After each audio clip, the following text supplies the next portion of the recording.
If you're selling your home, new rules are in place you need to know about. The National Association of Realtors reached a settlement that affects how broker commissions work, and it could directly impact how you sell your property. This video is an overview for sellers. I'll cover offers of compensation and concessions in the next two videos. Back in the day, pre-August 2024, when a listing agent was hired to sell a home, the conversation about paying commissions was had between the listing agent and the seller when writing up the listing agreement. Typically, the seller agreed to a certain amount for the total commission to be paid to the listing agent broker's firm, and then they paid the buyer agent firm what was agreed to in the listing agreement. This was a broker-to-broker, in this case, firm-to-firm payment arrangement. That sounds way more complicated than it needs to. Simply put, the total commission was paid by the seller, then split per the listing agreement between the listing agent firm and the buyer agent firm. That was the default way of doing things. Not necessarily anymore. New rules, new normal. Now, after the lawsuit and the settlement, the whole approach on commissions is different. Some brokerages are now teaching their agents to eliminate any buyer-broker offer by the seller from the listing agreement, mine included. The negotiated buyer-broker commissions will now be entered into the purchase and sale agreement. This way, the parties can see commission amounts as a line item.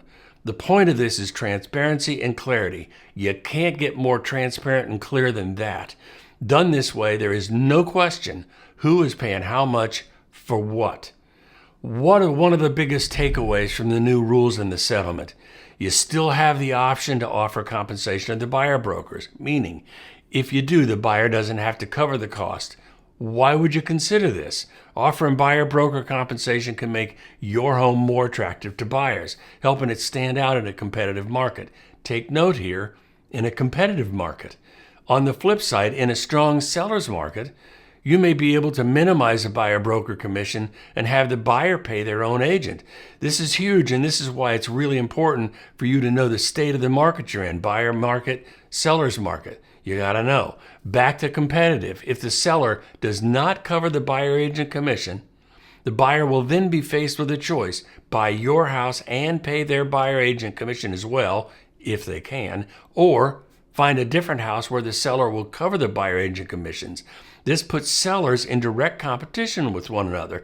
The contest turns into which seller can make it easier for the buyer to buy. If you choose to offer compensation, your agent must disclose this offer clearly. This disclosure must be in writing, specifying the exact amount or rate of payment. Transparency is key here. This is done either on the listing agreement or on the purchase and sale agreement. I believe we'll see commission offers in the listing agreements fade away altogether. At some point, all negotiations will be in the purchase and sale agreement. If you decide to offer buyer-broker compensation, your agent can no longer list it directly on the MLS, the multiple listing service. The platforms have traditionally been a central hub where brokers share listing details, including compensation offers. It used to be that listing information contained the commission amount being offered by the seller to the buyer broker. We as agents could see this number, but the buyers couldn't. That's why the new rules are kind of a shock to the system. Before the changes, buyer didn't have much to think about buyer agent commissions. That was all behind the scenes. Now, they absolutely do. Since the policy has shifted, while the MLS can't display the offer of compensation, you can still advertise compensation through other channels. Think social media posts, flyers, and personal websites, which, in my opinion, that's just fruitless. Who's going to see that stuff? So what's the workaround? Buyer concessions.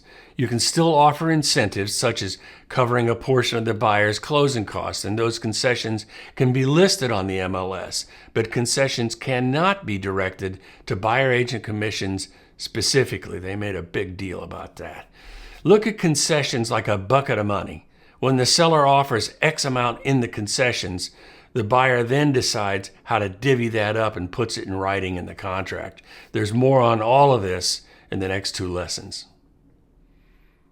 The heart of this settlement is clarity and choice. Your agent must now be fully transparent about any compensation offered and secure your written approval beforehand.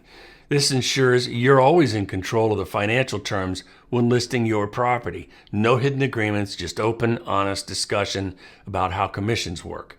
While these new rules affect how compensation is disclosed and shared, some things remain the same. Agent compensation remains negotiable. You're free to negotiate how much you pay your listing agent, and that conversation obviously should be transparent from the very start. You have choices, whether you want to offer buyer broker compensation or stick to concessions or offer nothing at all. The choice is entirely yours.